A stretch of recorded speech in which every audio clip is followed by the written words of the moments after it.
सर्वांना क्रांतिकारी जय भीम। रांजणगाव पोलीस स्टेशनच्या हद्दीमध्ये एक घटना घडली। एक महिला आणि तिची 2 जिवंत बाळं यांची क्रूर हत्या करण्यात आली। अजून त्या महिलेची ओळख पटली नाही, परंतु त्या महिलेच्या हातावरती जय भीमचं नाव होतं। जय भीमचं नाव कोरलं गेलं होतं। या माध्यमातून मी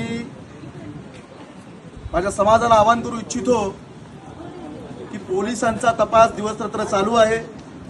या प्रकरणामध्ये स्वतः इथले DYSP ढोले साहेब अगदी प्रामाणिकपणे आणि जीव ओतून काम करतायत। त्यांनी एक परिपत्रक प्रसिद्ध केलेलं आहे, ते या व्हिडिओच्या माध्यमातून, या पोस्टच्या माध्यमातून आधी आपल्याला बघायला मिळेलच। जास्तीत जास्त लोकांपर्यंत ते परिपत्रक तुम्ही प्रसिद्ध करा। महाराष्ट्रातल्या कुठल्याही जिल्ह्याची, कुठल्याही तालुक्याची ही आपली भगिनी असेल, तिच्या पतीपर्यंत, तिच्या आईवडिलांपर्यंत हा व्हिडिओ पोहोचणं गरजेचं आहे।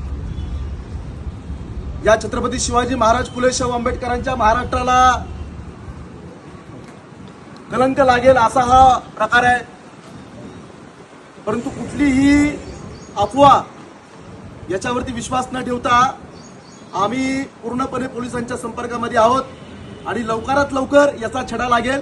यासाठी आपल्या सगळ्यांची मदत हवी की जास्तीत जास्त पोलिसांनी जे परिपत्रक दिलेले आहे ते तुम्ही लोकांपर्यंत पोहोचवा, जेणेकरून या आपल्या भगिनीची, या आपल्या मुलीची ओळख पटेल आणि तिच्या घरच्यांपर्यंत पोलिसांना पोहोचता येईल, तिच्या गुन्हेगारापर्यंत पोलिसांना पोहोचता येईल। जय भीम, जय भारत। डॉक्टर बाबासाहेब आंबेडकर जिंदाबाद।